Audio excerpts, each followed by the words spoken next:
The heavyweight title run starts today. Welcome back to another episode of the Heel Hooker Podcast, episode 331. We are back with a pretty damn review to UFC Apex card that happened this weekend. Wasn't sure, how it was gonna play out, how it was gonna go. The cards have been not too great overall lately, even if we've been excited going into them. But this one had a lot of good fun, a lot of good results. But before we get into all that, don't forget to like and subscribe. We appreciate everyone that does. Let's go. Let's get into it. The reason why we were all here, the true reason, was to watch Kevin Vallejos go out there and do the damn thing against Josh Emmett. We weren't interested in just a fight between these two gentlemen. We wanted to see the young prospect rising through the division actually be able to get it done, because there's been too many times recently where the older guy stopped the younger guy in his tracks, and it's just now we're kind of looking at it after like, fuck, what's the division looking like now, Yeah. Not only did Kevin Vallejos go out there and get it done over Josh Emmett and actually continue the rise and ascension through the division, he did this in such a more spectacular way than I honestly imagined that he could have. Yeah. Going into it, we all thought that he was going to win. We all, figured that he would probably be able to get a knockout, assumed that it would happen later. But it was just one of those things where bringing it up of trying to not be too confident and yup, he's going to get it done. And it's just damn, man, what if he's just in there and Josh Emmett still has power? And it's yeah, he's just caught in front of him for a little bit too long and he ends up getting caught. The way that as soon as that fight started, Josh Emmett did not want to be in front of this man. I don't think I have ever seen Josh commit so hard to outside movement along the cage so fast in a fight ever before in my life. It usually takes a round or two, yeah. Yeah, it was absolutely insane of just the presence that Kevin Vallejos had over him right away. And it's just, you saw it. Anytime Josh wanted to do anything, it just felt like Kevin knew everything that was going to happen perfectly and just what to do and just executed on everything flawlessly. You know what I mean? First round finish, 3 minutes, 33 seconds into the fight, outstrikes him 30-something to 3 and lands 2 knockdowns on him. Yeah. How much better of a performance can you get? Yeah, I was going to say significant strikes 36-3, but overall 43-3. It's like you said, everything was so on point. Every time Josh tried to come in, the way Kevin saw everything, he was out of the way of the few strikes that were actually thrown and just countering with such ferociousness. Yeah. I know you guys were giving Josh Emmett much more respect than I was going into this. And it's because I really believe in Kevin's ability, and I feel like this solidified it, There was no overzealousness, there's no overconfidence, there's no I'm going out there and shooting out of a cannon and just acting reckless. He is so calm, so composed. Even when he got the 2 knockdowns over him, it's not like he just immediately jumped on it in a way where he could have thrown it away immediately. He was in there, he was trying to get the kill, but smoothly. He was picking his shots calmly. Yes, he didn't just get reckless with it. It's just very good work from the young contender moving up for sure. No, yeah, exactly. And when it comes to Josh Emmett, a lot of the times it's very hard, even in a win, to look extremely good against him. There's usually those moments where he is in there, he is doing his own thing. The only the last one that was impressive was Yusuf Salal in his last one, getting that first round armbar, just taking him down immediately, getting that armbar. But most of the time, it takes a little bit of work to get to Josh Emmett, get a finish, or just win the fight overall. The fact that he was able to do this in less than a round. The only other person to be able to knock him out was the hard-hitting 145er and Jeremy Stevens. Right here. And that took him to the second round. No, exactly. And it's crazy. And then, you look and a lot of people will start to make the Topuria comparison. Well, Topuria wasn't able to knock him out. Topuria was also going for grappling. He got 3 of 3 for takedowns. He was landing a lot, and he was. Wasn't that basically in the 5th round? Yeah, all 3 were in the 5th round. Okay, that's what I was gonna say because I remember that. I'm just like, bro, why didn't you do no grappling at all? And then it was the fifth round. He's like, fuck, I'll do it. But yeah. But yeah, even then, like, he was landing. He landed 21 in the first, 30 in the second, 37 in the third, 56 in the fourth. That's when he finally got a knockdown on him. But yeah, it's just like one of those things, though, where you have to also look at it in context. That was 3 years ago. Emmett was 38, which is still old. He's 41 now. That's old for that's old even at heavyweight. Yeah. It's especially old at featherweight. Yeah.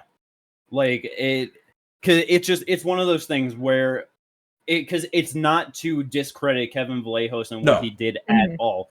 But it just, to your point, it's like it's just not an apt comparison to this performance versus Ilya and Josh Emmett, because like you said, it's just that was years ago. That was like 4 or 5 fights ago. He's on a 3-fight losing streak now, 41 years old. Even though it's not like he's been getting insanely beat up or anything in these fights, like where he's taken so much damage or anything that it's like, oh, he's so extra, like he's more chinny now, you know what I mean? But it's like you're in your 40s now, like you said, 38 years old. That's still older, but it's like everyone's just their prime and how they age and everything drops off at a different rate. Like 41 years old getting knocked down in the first round, like that is a clear sign of like, bro, you're pretty done at this point. Yeah. Like, and also, like, you got to take into context that Ilya Tapology fight was right after losing to Yair Rodriguez for an interim title shot. Like, this was basically like end of his prime Josh Emmett right there. Yeah. He gets the win over Bryce Mitchell, and then he's now on a 3-fight losing streak to, you know, a lot of the younger guys in the division. Lerone Murphy, Yusuf Zalal, Kevin Vallejos now. Do you want to know what's really funny, though? And not really relevant. I'm not trying to make a point here. It's just funny. But Josh Emmett, since fighting Ilya Tapology, has been in 4 fights, and he's only been hit in 2 of them. That's funny.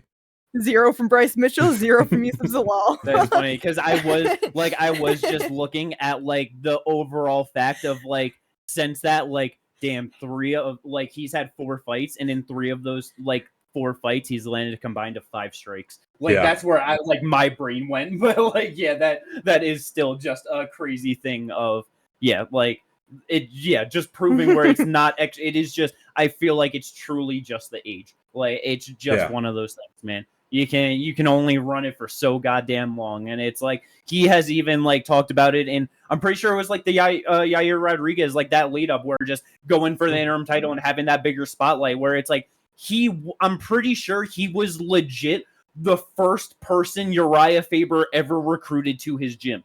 Like he is as old school Team Alpha Male as fucking Team Alpha Male gets, man. Yeah. He has been around for a while. Like in just training and fighting and everything, that it's like 41 years old, 3-fight losing streak, getting finished in the first round like this. Now you got subbed in the first round, your last one. It's probably time to hang it up, because it's just one of those things of the more he keeps fighting, he'll probably keep losing. Depending on who they match him up against, he'll probably continuously get finished because of his size, his skill set, and everything. And it's just like, and honestly, at the end of the day, it'll only just continue to degrade the performance that Kevin Vallejos just had on Saturday night. Yeah, that's true. I do think I think he does one more than likely. That's just how he is. And if they do what he wants, and he wants one at lightweight, which fine, whatever. It's not. I don't think it'd be great for him, but if that's what he wants, go ahead, give it to him. He's been around for so long. He's done everything you've ever asked of him. He's put over 3 rising contenders. You might as well give it to him.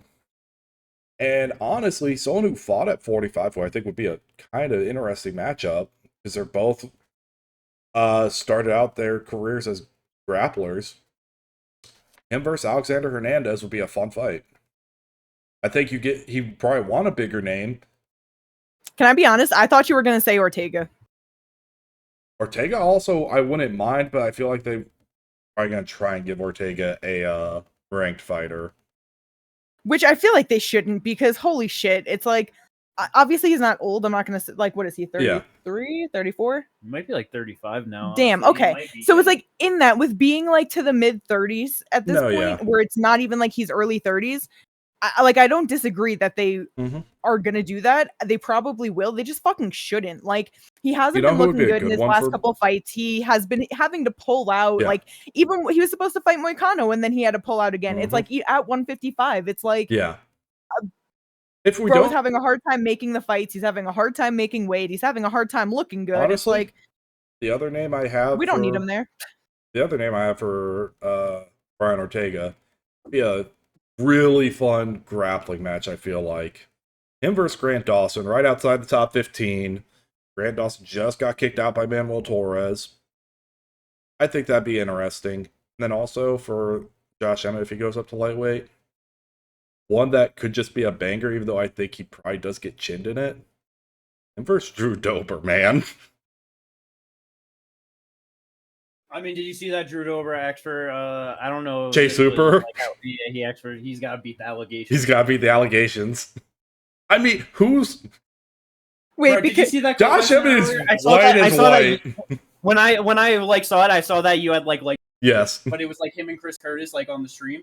Oh, I know that they did a stream together. God damn it, Curtis Blades. But I did not watch it, so I don't know what they said. Good. But I just think it's specifically funny for the call out of Chase Hooper, because I wonder if that was like a joke because of the way people make like the Chase Hooper hood memes and they put him in the do-rag and like. No, he said he was just like, this is the whitest guy that like, I can fight. See, I thought that he was making like either way. I know he's making the joke, but that's just funny because that is the guy that they just like, you know, put in a do-rag and they're like, yeah, our hood fighter. I was about to say, MMA Twitter will be like, you're still not beating the allegations, Hood Hooper. Exactly.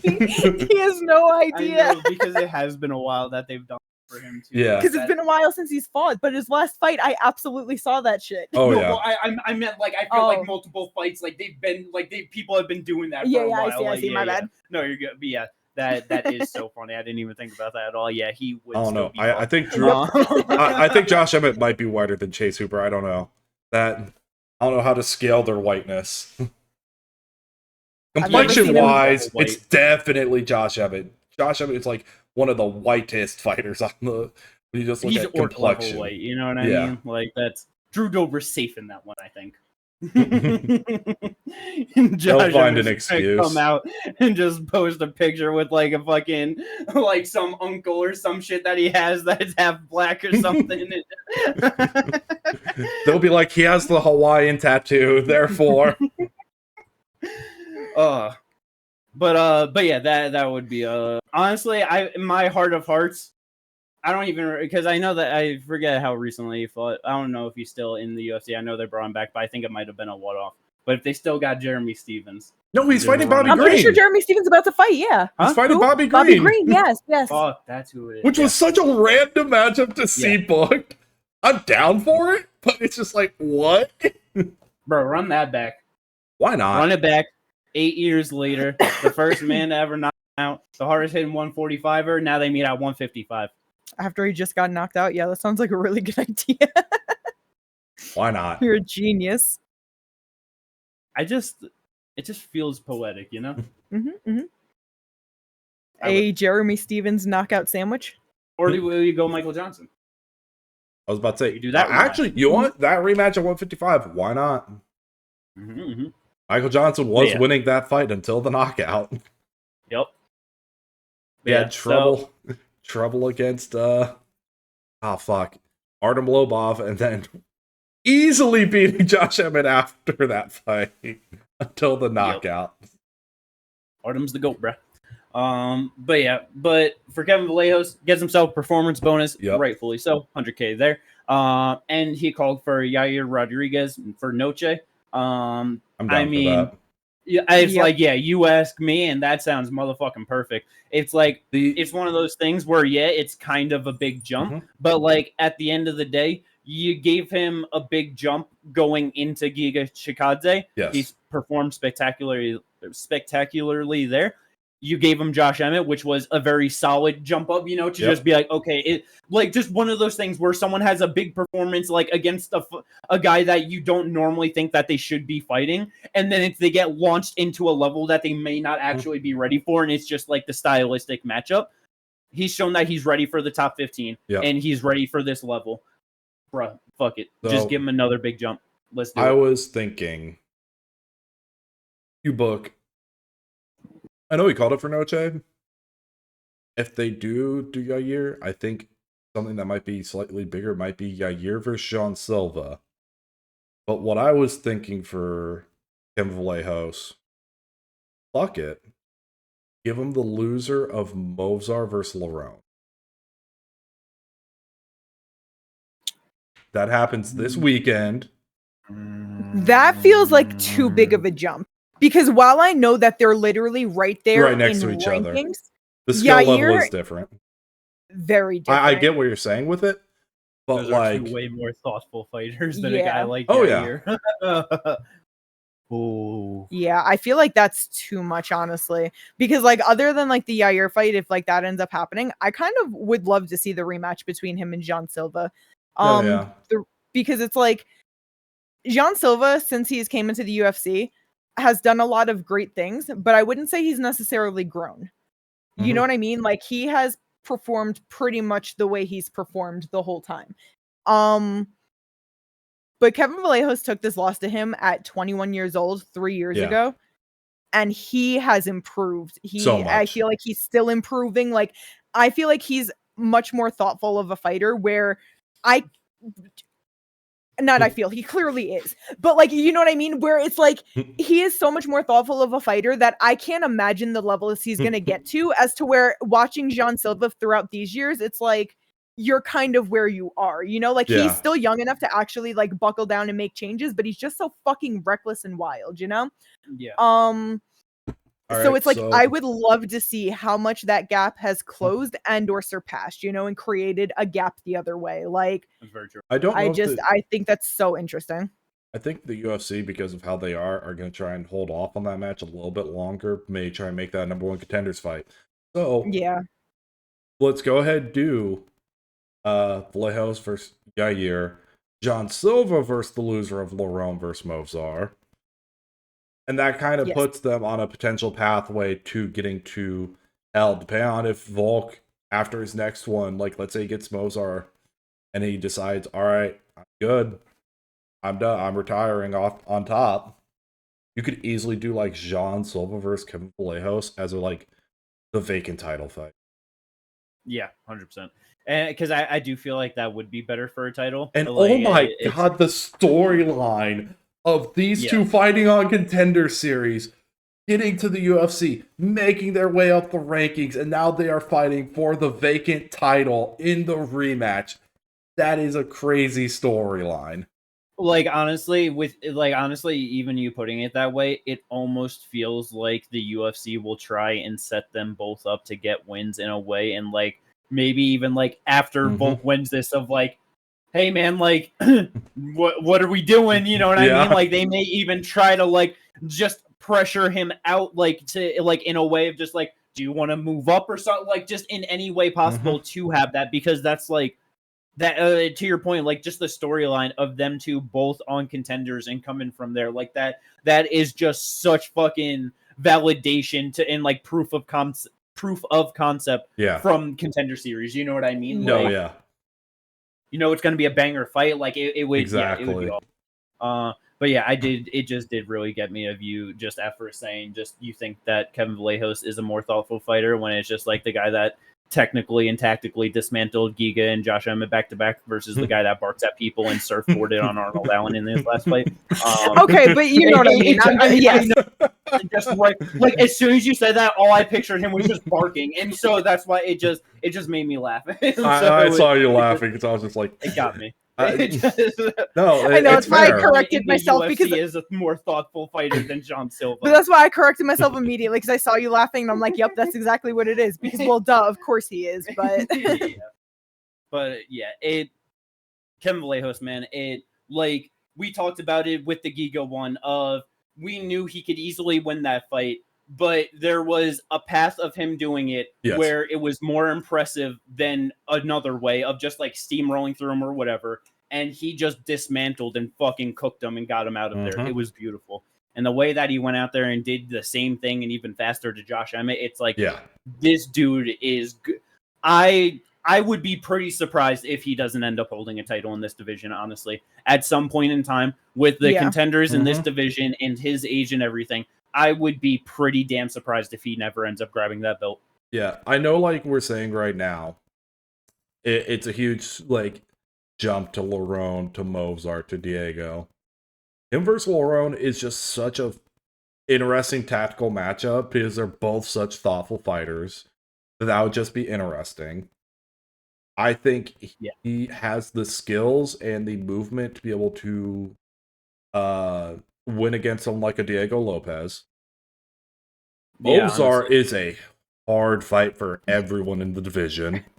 And it's just one of those things that it's like there really is no one else in this division, fucking top to bottom, inside or outside the rankings, that it's like, who can you book against someone that you know they are properly prepared to fight Mozart? You know what I mean? Like, what? Like, in all... That's why they don't want him to hold the fucking belt. It's like, because in all reality, like, the kind of best one, I feel like, is Aljo. Like, he was the one to have comparable grappling skills and a level to Mozart. But he still fights way fucking differently, that it's not the same at all. Like, it's just entirely different. Yeah. So it's just one of those things, like, no one is really going to know if their grappling is going to hold up to someone until like they're Mozart. there. Yeah, 100%. But yeah, that's the one guy who, like, no matter who you ask me, I'm going to say Mozart's probably going to win. Now, a lot of the guys we're talking about, you know, your Jean Silvas, your Diego Lopez's, your Kevin Vallejos, they have a puncher's chance. They have the power to potentially put Mozart out. It's possible, but it's one of those things where it's like, are they even going to be able to get the chance to get that shot off? Yep. Yeah. Good shit going on at 145, man. It's like the division starting to heat up again and starting to cook up. I feel like I feel like in the next year or two we're going to be in a much more fun and better spot than where we have been. Because we got the fights that we haven't talked about yet are like Diego versus Steve Garcia. You got Arnold Allen versus Costa. You got Aljo versus the Law. Like, a lot of the older guard is about to start potentially moving out of the division, out of the top 10. Yeah. Let's go. Good fun. Speaking of the older guard, not moving out of the top 10, but moving out of the top 5. Amanda Lemos loses a nice solid decision to our girl Gillian Robertson. That was very nice to see her be able to go out there and get it done. It was, but I wish it was more impressive where I could have hope for her, you know? Because going into it, it was like, you know, we got to see how she looks against someone like Amanda Lemos. She is only 30 years old. She's been around for so fucking long in the UFC. She has improved a lot, that seeing her at this level, it's like, what can you do and how far can you go, you know? And it just sucks that, well, you know what? No, because I brought it up in the last podcast. I want to see her against Mackenzie Dern. I still want to see that. If they could book her and Mackenzie Dern, let's fucking get it done. But if they do Mackenzie and Zhang Weili, Zhang obviously is going to get her belt back. And Gillian is going to lose bad to Zhang Weili. That's what I saw there. Like, her grappling was good enough to get her to the win, and that's really what it was, because she, oh my god, I guess technically she outstruck Amanda, but that was a lot of the on top, just like little pitter patter strikes, you know what I mean? But significant strikes, 42-12 in favor of Amanda Lemos. She really was like struggling on the feet very clearly. Amanda Lemos has power, we know that, but she was struggling hard with that, so that's like not great to see. and then she was getting the takedowns, which was awesome. But she had to, this is where that's her bread and butter. She was flowing real good to keep position, but she had to keep flowing to keep position, you know? Like, she didn't have the pressure to keep her down. She was not able to wrap anything up and get her out of there. She wasn't able to maintain a top position to maybe start landing any significant ground and pound. Like, she had to work that whole time to keep it up. Yeah. Which, like, just speaking on that, it's like, that's why I think, like, the rest of these fights at the top of the division 4 to the champion are gonna be some rough fights. Her and Dern is a fun fight, but I can see Dern giving her potential issues, especially on the feet. Oh, yeah. So she could easily lose to Dern. Yes. Like, easily. I'm not saying that I want to see that fight because I think she wins. I just think it's more winnable than the Zhang Weili fight. And it's way more fun because it's way more competitive, you know? Vierna's rough. That's a rough one. Good. Yan Xiaonan, the only the physicality of just Zhang Weili was able to keep her down. Like, it's going to be hard to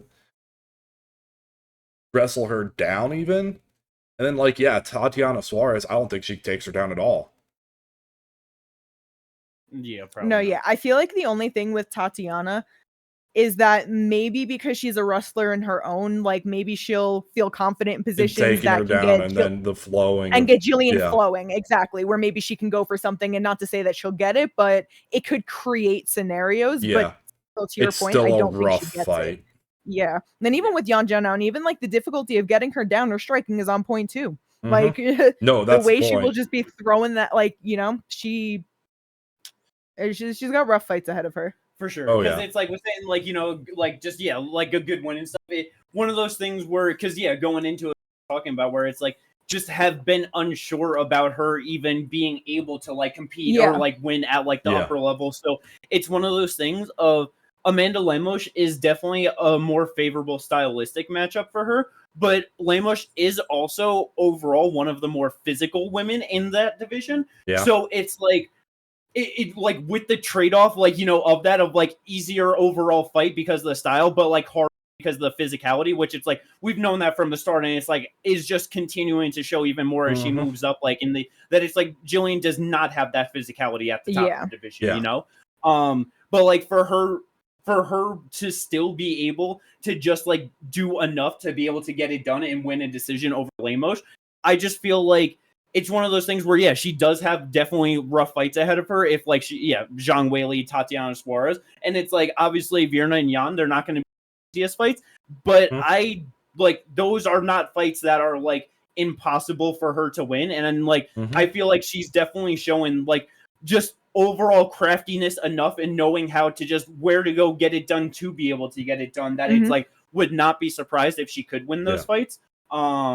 Definitely, it overall still has to work, like, on just many parts of the game. Like, overall striking has to be improved, and then just the finishing capabilities of just setting up ground and pounder or submissions, whatever, like, that just, if you don't have the physicality like that to kind of hold someone down and dominate them like that, you got to find a way to get them out, because you can't take your chances over just such a long period of time. No, and with, like, the top 5 and all of these people, I think that is still, like, competitive, and I still want to see them, you know? Yeah. I'm just, like, thinking, like, title picture, where it's, like, against Zhang, I don't want to see that, but I would still love to see her fight Mackenzie Dern, you know? I think it's just in this fight specifically, like, where I was saying it's a good win, but I just wish it was more impressive. Yes. Is I feel like it shows how competitive the fights will really be. But if she went out there and, like, really made easy work of Amanda Lemos, it's like, holy shit, like, is she about to dominate these girls? You know what I mean? But now it's like, oh, these are rough fights. Let's see how they go, you know? Yeah. I think the only fight we're even saying that is, like, the fight we don't think she wins is Zhang Weili. That's the only one, and that's just because Zhang Weili is probably the most physical right now in the division, and, like, hard-hitting striker, able to defend takedowns, especially at this weight class. And that's just an extremely rough fight, but that's a rough fight for every woman in this fucking division. Yep. But speaking of Zhang Weili and the title and Gillian Robertson, what would you guys rather see for the next title picture again, or the next title shot against Mackenzie Dern? Would you want to see Zhang Weili, obviously, as just the former champ that vacated, just get the rightful opportunity to be the next one to fight for that title if that's what she wants to do? Or would you rather see Gillian get the next title shot based off of what she's done, what she's done recently, and just, yeah? Man, I'd kind of rather see Gillian. I would rather see Gillian, but if Zhang Weili is like ready at the same time, they would think to do Gillian versus Mackenzie. I do think Zhang should get it because she is the former champion. But if Zhang's like, I want to wait till, like, let's just say November this year or something, go ahead and do Gillian versus Mackenzie. Do it. And that's exactly what I was going to say is, like, Zhang has not been active the past couple years. One fight a year, that's what it's been, you know? Mm-hmm. So it's like, if, she fought Valentina November. October. It was one of those fucking pay-per-views. MSG. Yeah. MSG. Okay. So it's like, I know it's been technically like enough time where you could start talking about things, but it's like, if she doesn't want to fight again until about November-ish, bro, go for it. Because Gillian is on a 4 fight, 5 fight winning streak now. 5 fight winning streak now.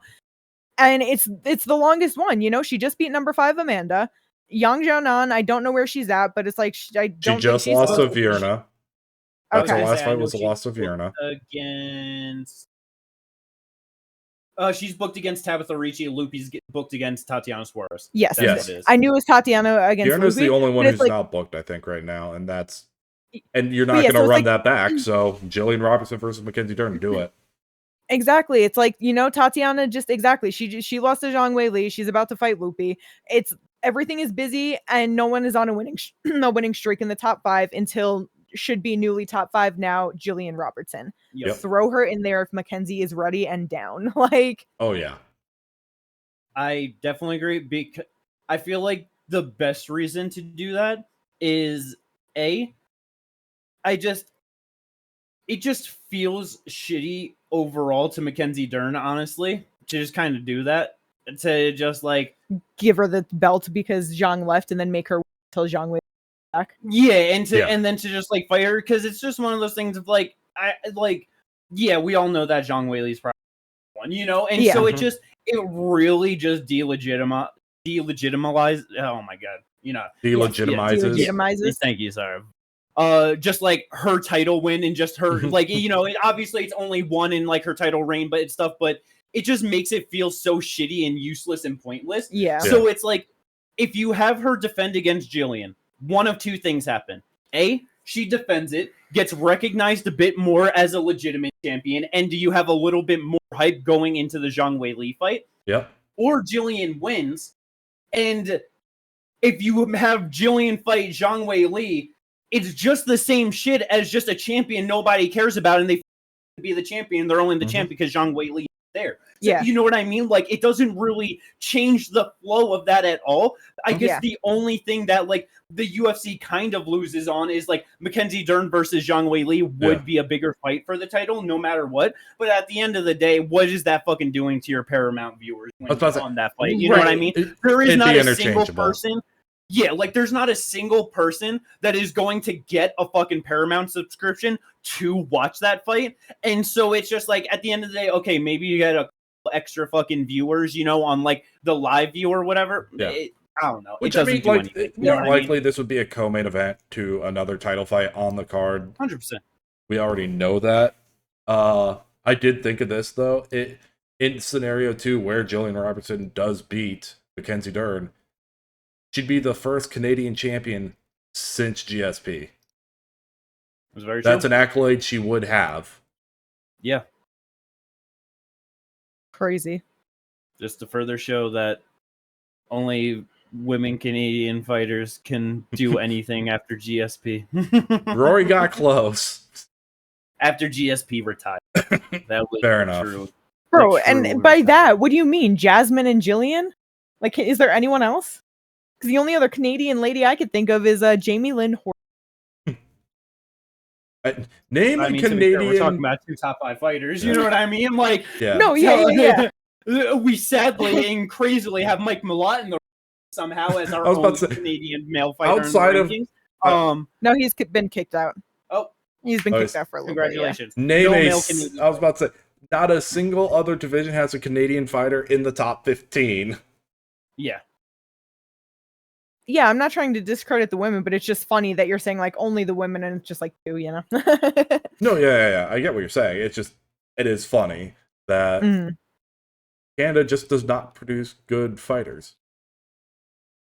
Just one of them things. But yeah, so good for Gillian. Happy for her. Let's see where she goes, what she's able to do and accomplish in the division. It'd be awesome to get a title. Yep. Just like you said, so many fights in the UFC, been around forever. Let's go. From here, basically nothing else matters. Okay. I said basically. That doesn't mean that there's nothing. Just for the most part, most of it is actually kind of meaningless. That's fair. Yeah. Jose Delgado versus Andre Fili. Two things that I got to say. Obviously Andre Fili was going to lose the fight. I mean, like, that's just... I just can't believe he fucking didn't get knocked out in the first round. That's very true. But, like, but that kind of goes into my second thing, which is I can't believe Delgado went to a split decision with Andre Fili. Yeah. Like, that's... Bro, 3 of Andre Fili's last 4 fights have gone to split decisions. That's kind of crazy. Yeah. Wait, what? Yeah, but also, I don't know. Like, Cub Swanson, that makes sense. He's, like, they're both little vets, you know? Yeah. C-Rod, like, I guess I don't know. It just goes to the point that Jose Delgado's here for a good time. Yeah, like, I guess I just assumed that he would be a better fighter than to go to split decision with Andre Fili at this point in both of their careers. You know what I mean? No, yeah, for sure. I also thought the same thing. Like, directly after the fight, I immediately was like, okay, not much expectation on the move up for Delgado, but he's going to put on fun fights. Yeah. I mean, I'm always going to be excited to watch him fight. I get what you're saying, but it's also like his wins now in the UFC are Connor Matthews, Ida Emil, Andre Fili. One loss is to Nathaniel Wood. I feel like, that was a UD loss too. I think this is his like level is just gonna be like right outside the top 15 area. If we want to really try and get him to see where he's at this exact moment, and really try and find out like, all right, is he gonna do anything in this division? You can give him a Chepe. I think Dan Ige is now officially out of the rankings, so you can give him a Dan Ige, and that will definitely tell you whether he's in the rankings or not. That'd be a fun fight. Honestly. Yeah, that would. Honestly, both those fights are fun. Yeah. No, it's very fair. But yeah, so just a little disappointing there, but still good on him to be able to get it. Just at the end of the day, you gotta win Andre Fili on your record. That is not too bad to have as a fighter, you know? Yeah, it's not the worst thing. Bruh. Our fight of the night. Ginger, you seen the aftermath video? Yeah, a little bit of it. Oh, goodness. Poor Harry Hardwick, man. Bro. What? He is 0-2 in the UFC. The first time he gets wheeled out in a wheelchair because he got his legs kicked to oblivion. And this time he's sent out to the hospital with a broken jaw. And like really broken too. Not like a little crack or something, like broken. Bro is in his corner. He could barely speak. That's what I was just going to say. Bro is in his corner telling them, like trying to say my jaw is broken while his jaw is just hanging, like limp. He absolutely no reason to go out there. Marwan beat the absolute dog shit out of him. It was a great fight. And not that he beat the dog shit out of him, like it wasn't back and forth at first. You know what I mean? Like it was a good scrap, but goddamn, the damage accumulated on Harry bad. Yeah. Both had their moments, both landing great shots, but Marwan Rahiki, like his shots were just way more impactful on him. Like you said, the damage building up. It's him. Yeah, man, it just even though it's only been 2 fights. I'm sorry, Hardwick. Like I was hoping for something a little bit better for you in this one, but I think UFC it's just kind of I think it's probably for the best. Like unfortunately, like he seems like he's like right there on that boundary of being UFC I want to give level, him one more shot, man. You gotta give him a grappler, man. That's just that is what it is. I feel like that just feels so shitty of like all the people that get to just stick around that clearly don't deserve to be here. And just to your point of like, you get wheelchaired out of the first one and now you get your jaw broken and they're just going to say, all right, fucking tough luck, kid. See ya. Like, bro, that feels so shitty. You got to give him one more. You got to favorable matchup or at least a grappler, even if he's gonna lose, someone that's not gonna go out there and fucking break his leg or break his fucking jaw. You know what I mean? Like, it just no actually break his leg, but still, it just like it, like I mean, you can't do it to this lad, man. That's so fucked up. If Ricky Turcios is gonna stay at 45, him versus Turcios, fuck it. Perfect. Yes. That would be perfect. Like, yeah. Poor Ricky. I feel like Harry would beat the shit out of him. Probably, and good for Harry. You know what I mean, like, I would be happy to see Harry. The only problem is after that he's gonna get someone like a Malcolm Wellmaker and get his jaw blasted just off his face. Well, at least he got his one. Then he turns into a classic 1-3, and now you can cut him. You know what I mean? It's just one of those things, Ginger. It's just one of those things. This is how so many fighters end up at 1-3. Okay. All right. But yeah. So that was fucking sucks for Harry Hardwick. Hope he recovers soon. It's rough, and that's great spirits about it, though. Yeah. Yeah. I like soup. I like smoothies. I like milkshakes. Yeah. And energy drinks. But you know what? Yeah, fucking Medina could stick around for 4 losses. This is what I'm saying, man. You know. But moving down the main card, 2 fights. My boy Iwan Cutelaba, as Kate brought up before the pod started, only underdog of the night to win. Absolutely beautiful. He goes out there, gets a first round mounted gilly choke over Umar. Can I just say? Mm-hmm. What the fuck? Because, like, he had the guillotine, like, in at first and then, like, moved to mount. Wasn't all the way in mount yet, just kind of on top. And Omar C taps so fucking quickly. Yeah, me and Jimmy mentioned it live, too, where it's like, wow, we haven't seen somebody tap that quickly to a gilly like that. You know what I mean? The last time I saw someone tap so quickly to a submission was Whitaker versus Hamzat, but Hamzat literally broke his front of his jaw. Yeah, it's in my head. It's one of those things where I kind of immediately chalked it up to where it's like at the end of the day, it's not like usually like some great fighter or anything. You know what I mean? So it's like I'm honestly sure with how the fight was playing out, as soon as Umar got as soon as he started getting rolled over and he knew he was gonna get mounted with it. I'm sure he knew the writing was on the wall. He wasn't going to do anything. And I feel like he was you know what I mean? Yeah, that's fair.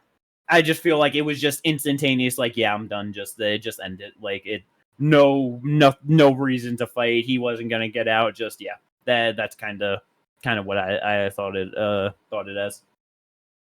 But at the end of the day, my boy, the Hulk, moves one step closer to being a 50-50 fighter in the UFC. 20 UFC fights deep.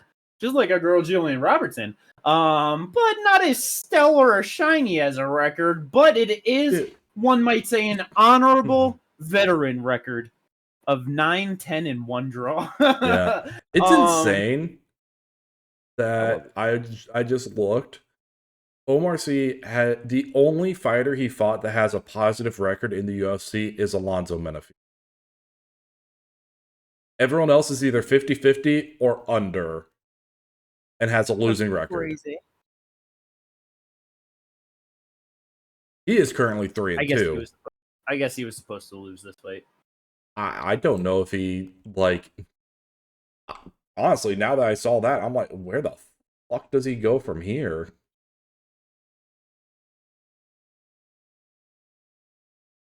I couldn't tell you. No idea. What? It's one of those things. I love Iwan Cutelaba. I fucking do. He's awesome. He's not a great fighter. He's not. He's got so many flaws. You go out there and get subbed in the first round by him, I don't even possibly know where to think about who you fight next other than possibly outside the UFC. You know what I mean? When was the last time who is the last person he subbed in the first round? Oh my god. Ebo Aslan in his last win. Okay, outside of Ebo. But because it's just one of those of like, and then Tanner Bozer, he finished in the first round. Not TKO ground and pound. Back in the UFC. Holy shit! It goes all the way back to Khalil in 2019. After his that, greatest, like, it's like, yeah, bro, like it's outside of Khalil, who you know what? It's just one of those things. Like, these aren't great, because even Khalil at that point, he was not a good fighter. You know what I mean? No, he was like, 8-3 at the time. Physical. Like, so it's I don't know. All I know is fucking at this point, you graciously allow. I've been saying it's been at least 3 fights now. Graciously allow Khalil Roundtree the opportunity to get that fight back if he so dare to challenge someone like the Hulk again. I could only imagine it ends in the same exact fashion. So let's go. Iwan Cutelaba versus Khalil Roundtree Jr. 2. Let's go. Best I could do for you is Jimmy Crute. I'm fine with it.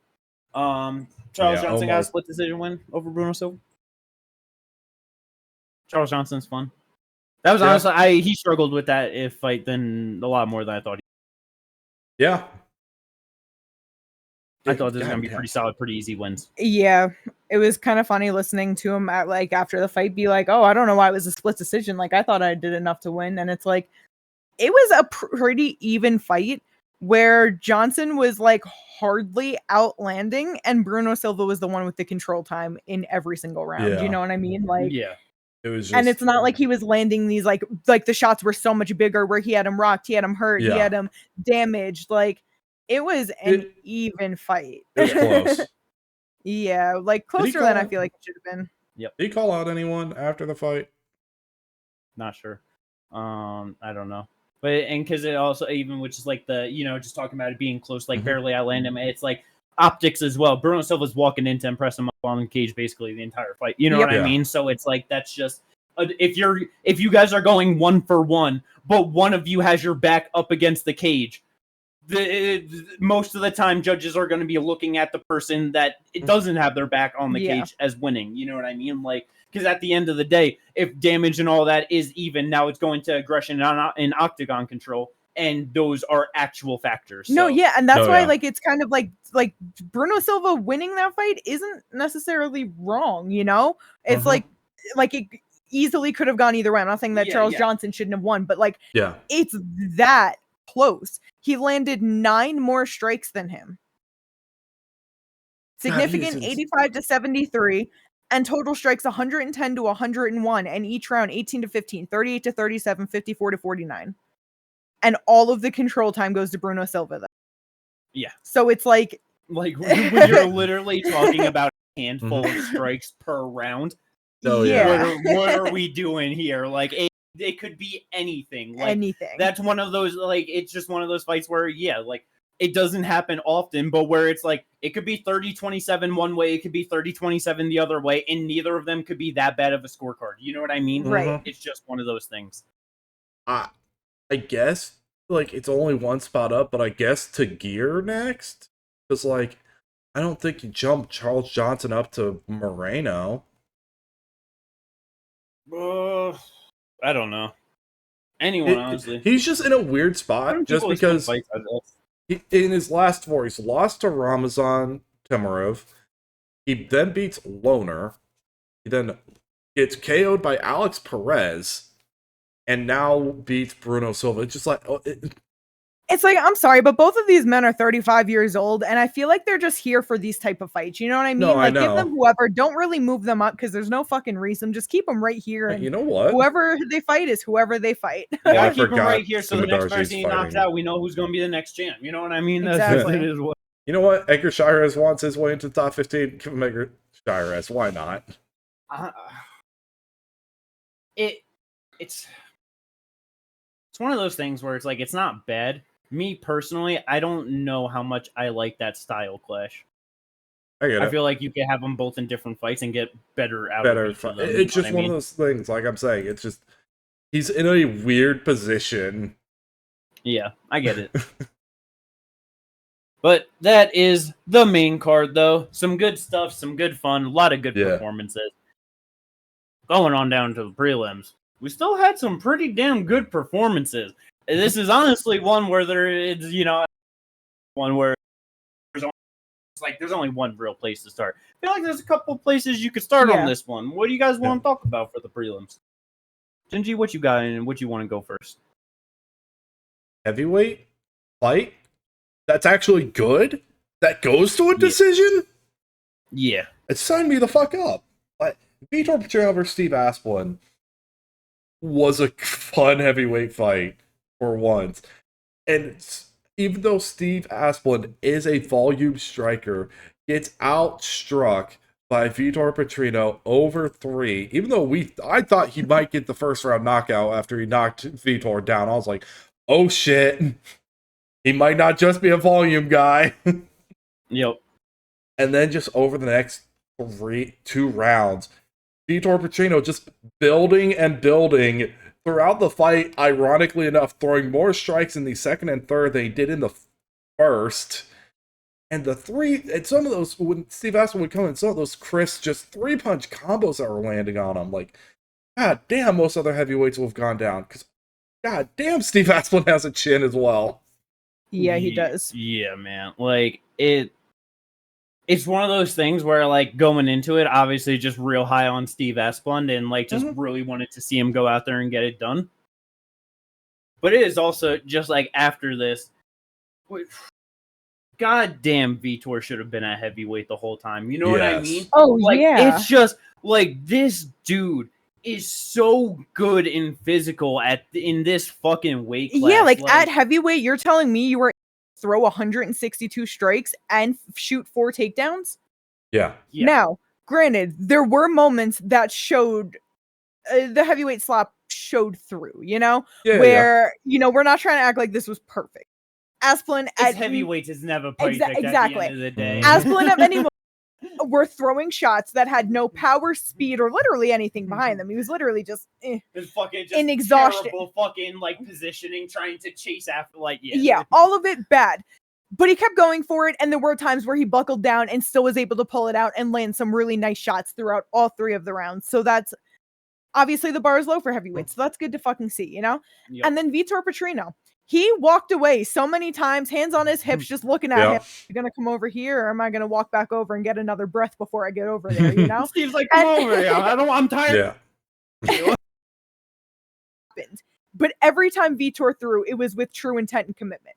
He did not throw shit shots, even though he stopped to breathe many times. Like, it wasn't perfect, but there was a lot of good aspects to it for fucking sure. Yeah. And so it's like, yeah, Vitor, like, you were able to do that for 3 rounds. And let's be real, were you just extra tired because you went 0 for 4 on takedowns on a man that, like, you're big, you're built, but that's a big boy. And to Steve's fucking credit, he defended 4 takedowns. Watching him hit a sprawl on that first one and then just get up and throw a combo was like, holy shit, he can do this. And then trying to, like, with the body locks and just nothing, like, Vitor couldn't take him down. And that was awesome to see. But yeah, like, a lot of give and take to a lot of the things here. But overall, it was solid. It was fun. And it showed great things from both of them. Yep. Yeah, like the fucking grappling defense from Steve Asplund, that was a true joy to watch, because it's just like, how many times is it like you just see someone just strike or whatever, it's like, this guy's fun, this guy's awesome, I love him, and then it's just the first time you see a motherfucker just try and even get a hold of them, and they just fall over, and it's just like, oh goodness, this is where we're at, you know what I mean? Actually, and just like knowledgeable positional things, and like, it was just such good work. Because when he got on his back at that one point, right? Everything was just so fucking good from him, man.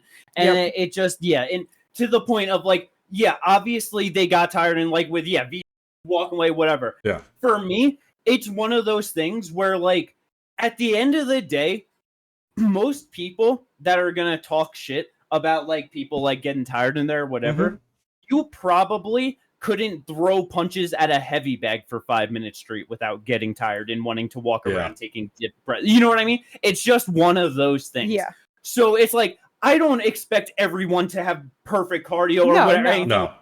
So it's like, they're fucking heavyweights. You're a fucking 260-pound dude. No matter what you're doing, you're probably going to get tired after 15 minutes, 10 minutes of fucking hard work, whatever. Yeah.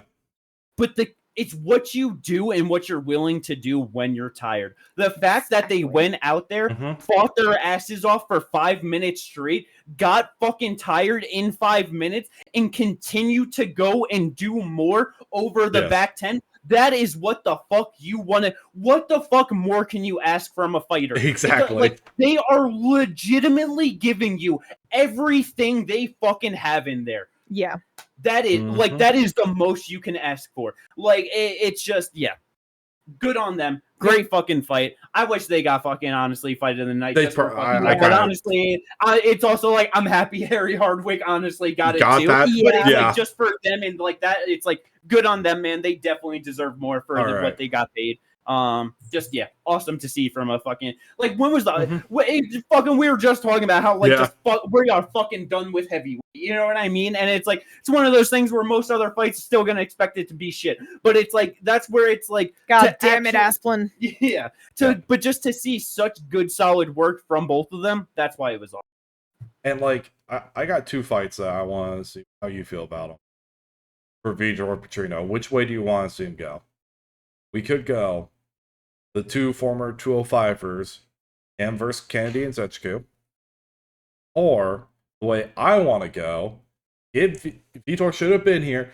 Get him into the top 15 now that he's on a 3-fight winning streak. Him versus Shamil. That one's fair. But I agree. I feel like, back to the point that I was making before the pod with fucking Denise, it's like Vitor, it's like he's on a 3-fight winning streak now. The way they push people into heavyweights, let's put a good heavyweight in there, bro. Why is Tai Tuivasa re-ranked at 15? Vitor might get a 15. Might get the 15 now. That's what I was gonna say. I swear to fucking god, if Vitor doesn't get that, I'm redone with heavyweight. Like, that's where it's like, and that's where it's one of those things where it's like, brother, like, I don't like the result of this fight. You're not telling me Tai Tuivasa beat Steven Asplund.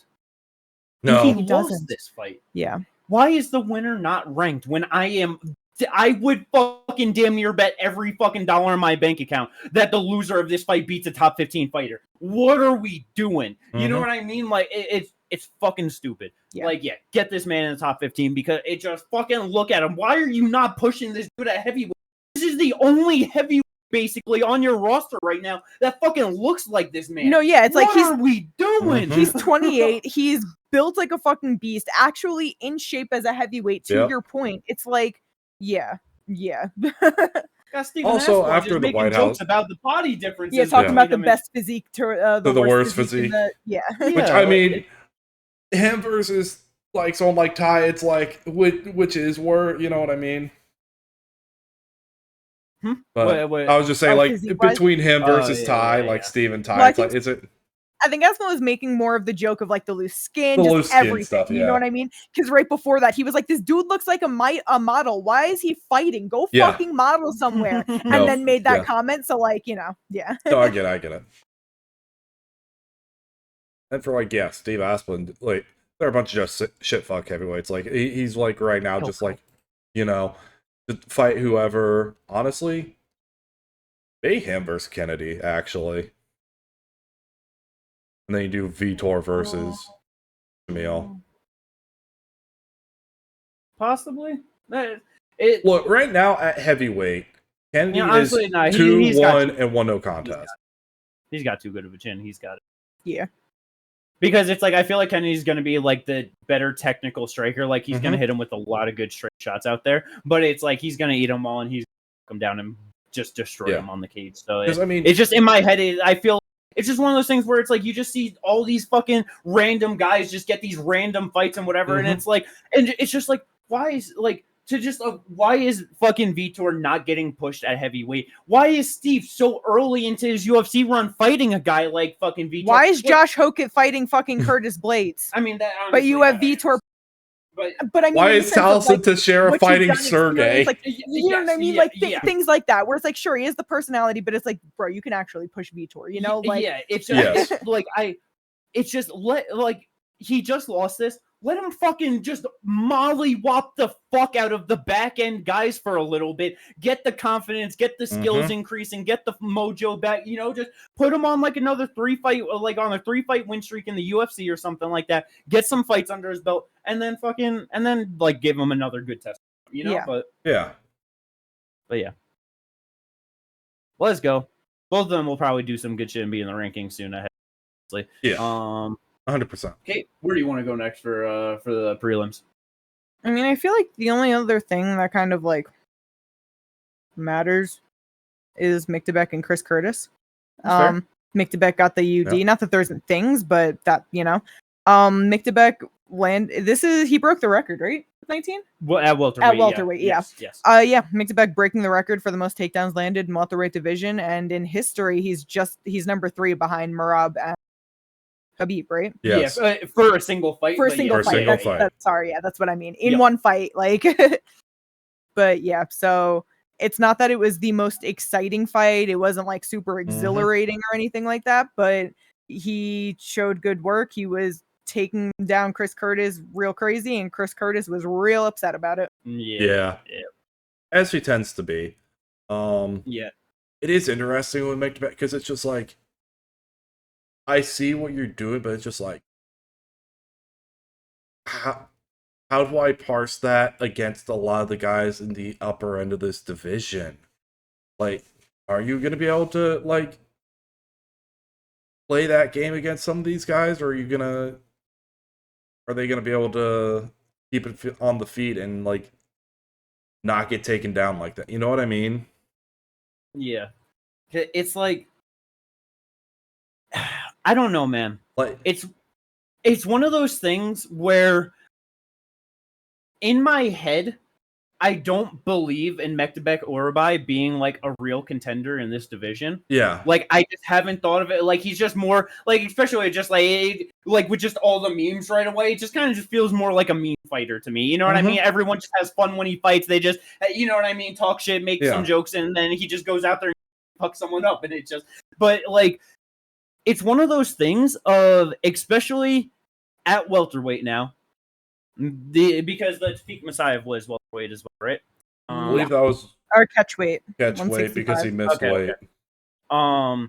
But it's like, I just feel like it, like with that one, took him down, got the Kimura. Jack Hermanson walked him down, overhand right, got the knockout. Chris Curtis now absolutely ragdolled him for 15 minutes straight. Shit, I mean, his UFC debut at 170 against Euros, you know? So just like another one where like just blasted through him, took him down, got the neck crank in the second round. It's like he is showing a pretty diverse skill set overall in ways to be able to get it done very impressively over many different people and different, like, just veterans of fighters, you know what I mean? Like in the UFC and everything.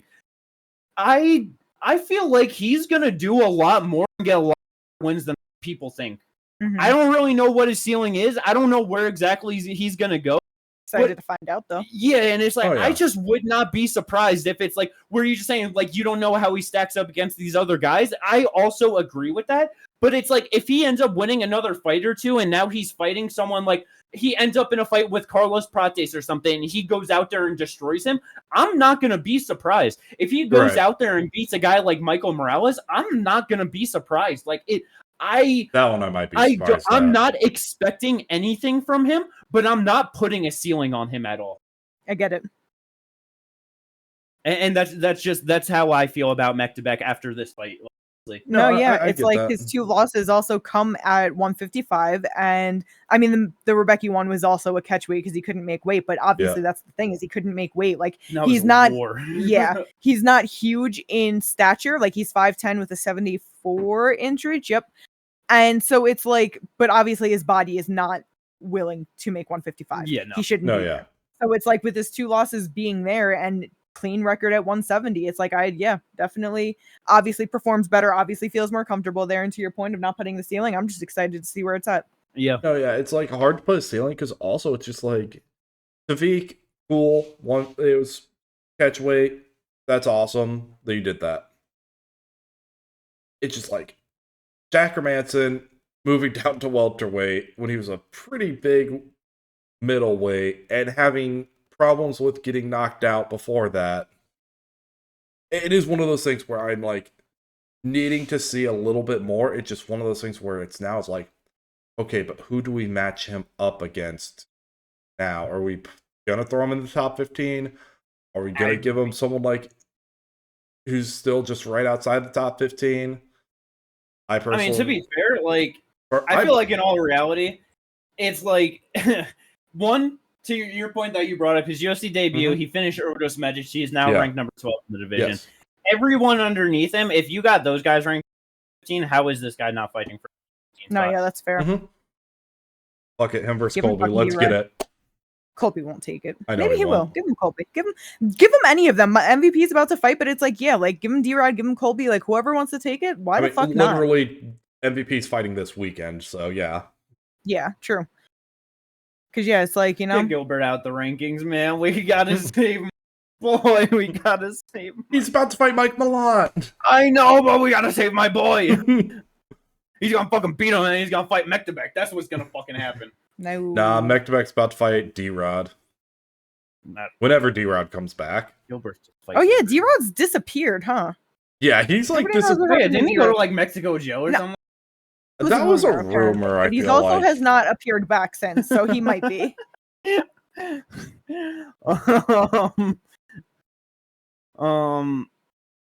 So it's Gilbert by default. Let's see. What was the last thing D-Rod posted? So possible he gets Gilbert, man. That's such a like. No, you yeah. know wow. Gilbert I takes know, that shit, I know. Like, oh fuck. Yeah, but I don't know where exactly you put. Yeah, you have to honestly. Like, I will say this: the last time D-Rod posted was 30 weeks ago, that's not good. August Yeah, I was 14th gonna of say, like, 2025.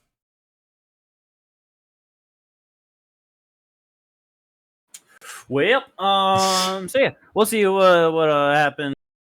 Mykybek and I guess D-Rod as well. But other than that, Eric Anders got a decision win over Brad Tavares and then retired. So Good. just good of him to be able to get it done, retire on top. Just definitely wasn't expecting that, but just one of those things getting older, so it's also not too surprising, honestly. Almost 30 fight MMA career, so good for him. And I know for me, I feel like the real mention last of the prelims, Manoel. He was just having a fucking nice scrap with Bolaji. Yeah. Both of them just landing big shots on each other back and forth. And that straight right knockout to end the fight. Damn near at the almost going all 15 minutes, 4:12 of the last round. And just the way that he fucking laid him down, fucking right, just instant knocked out. Just stood over him, no follow up needed. That was pretty epic. So good on him. We'll see what he does at 155. Yeah. Let's go. I also just scrolled down and realized that me suggesting Zutchku was me rebooking that fight because he had to pull out. I forgot about that. Yeah. But yeah, that is the card. Nothing else really to bring up from there, but a lot of good performance. Man will also get a 50K bonus for that knockout, or 100K bonus, deservedly. So let's go. Tapology. I mean, I thought I did pretty damn good. Not compared to you two. Fuck you all. I didn't realize I did this good until we looked before, and I was like, oh. Because you said you got 3 wrong? Yeah. And how many points you end up with over? 670. Nice. Damn. I got 2 wrong, ended up at 745. Which, ironically, it's more than I got last week when I won. Like, when I won the group. That's... Yeah. Well, I got 9 right. 200 less than Ginger overall at 545. Oh, damn, that's rough. But yeah, it's what it is. Terrible. Perfect on the main card though. Only one that went perfect. Only one that believed. E1 Cutelaba. Let's go. Yeah. So I will take that. That makes me happy. And then draft. Ginger did terrible on the draft. Finally for a week. Finally. Oh shit! What did I do? And then you went 2-0. I went 2-0. Yeah, Charles Johnson and Gillian Robertson. So you went 2-0. You You were now. going to. I knew it too, and I was know. disappointed. I know. She was trying. She was telling me. She's like, "Let me switch both of them out." And I was like, "No, you're getting those wins." You are now positive, meaning Jimmy is the only one who has a negative record. Shut the fuck. We're not talking. We're not talking about my even though I only got 1 win, I now have twice as many wins as Jimmy. And me. And I have twice as many losses as Ginger. Yep. And I Katie. 2-3 headed into this, so I'm now 4-3. You have a But the lot thing of... is, we have the same amount of losses now, so it's like, I guess you could get worse, and if I just keep winning, I can beat you. Yes. Like I was saying, you're gonna pull it back through. I'm fucked. I just don't have a lot of fights booked. It's like even now I'm down to 3 as to where you have like 17 and Ginger has like fucking 9, you know? Yeah, and I'm gonna lose half of mine or more, and Ginger's gonna lose all of his, and then you're gonna win all of yours, and you still win. I do not have enough fights booked to catch up to Ginger. I have 3 fights booked. Yeah, but I know. It's a joke, but yeah. But yeah, yeah, well, let's Jimmy, go. you have We're so many. on that. You have 3 fights booked for May 2nd. Me? Yeah. Jack Della Maddalena, Tim Elliott, and Tai Tuivasa. Oh. Wait. Honestly, you... Oh no, Ty's fighting Sharif? a winner. Oh, yes, Ty's fighting a winnable fighter. I forgot. He's 0-2. Okay. And like not good. Okay, and I'm sure he's also won 5 fights since the last time that fucking Tai Tuivasa has won a fight. No, I don't give a shit. Well, probably, but like you know what I mean. Ty could knock him out. Bro, he was fucking now. standing toe to toe with Steven Asplund for a while before he fucking got put down. He could easily knock out Tai Tuivasa. Come on, like he just had such a fun fight with Steve Asplund. Like that's not just like Ty wins that. He's on a 6-fight losing. You want to know what's funny? You say he won 5 fights since the last time Ty won. He's only 4-2. So he's had his entire fucking MMA career since Ty won a fight? No, because he... No, because last time Ty won was 2022. This guy was 1-0 in 2021. 3-1 and then started losing. Also, do you think the guy who lost to Junior Tafa is gonna lose to Ty?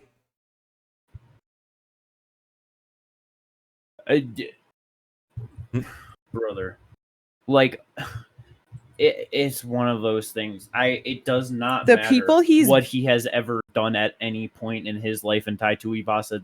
I'm sorry, but I feel like it does. When you only have 4 wins and the combined records of these people's wins is 4, 6, and 1 draw. What can we really expect to him when the second he started fucking fighting Junior Tafa and Steven, like, you know what I mean? Steven obviously actually good, but you know, like, I don't know. I feel like we can still actually have hope considering Ty didn't look god awful in his comeback, you know, like. This is true. It's not like he just goes out there and gets touched and is done, or you know what I mean? Like, there is hope that he could win a Sean Sharaf fight. And if he loses, then he should fucking hang it up because then there's no hope at all. But for right now, there is a shred of hope. He'll get back to 50-50 with this win. We'll see. I just don't have faith after him. I get why you're so hesitant. I'm not saying that I don't understand why you're like this. It sucks that it has to be like. Yeah. I forgot Kitty had Lauren Murphy. Oh shit. Miracle. I have MVP. Hey, he's gonna lose. Yeah, he's gonna lose that. You'll go 50-50. Going 4-4 probably. I think MVP should be able to beat Sam Patterson. Yeah. We'll see. More than likely. We'll see. More than likely. We'll see. But let's go. That is everything for this episode of the podcast. I hope everyone enjoyed this one. Don't forget to like and subscribe if you did. And we will catch you on the next one previewing. Was it London? Yep. London in the O2. London. O2 Arena, Movzar Evlev, Laurent the Miracle Murphy, 2 undefeated gentlemen that nobody cares about going at it. Let's go! Who's the co-main? Luke Riley Luke and Michael Riley, Aswell I was gonna Jr. say I Aswell have Jr. no fucking idea, and that's exactly fucking why. No, yeah, because it's one that doesn't matter, but it will be fun. Yeah, It's one that doesn't matter, but will be fun. But it's like, just put MVP there at that point. Yeah. Shows who they're trying to push more. Let's go! Yeah, Peace for out, real. everyone. We will catch you then.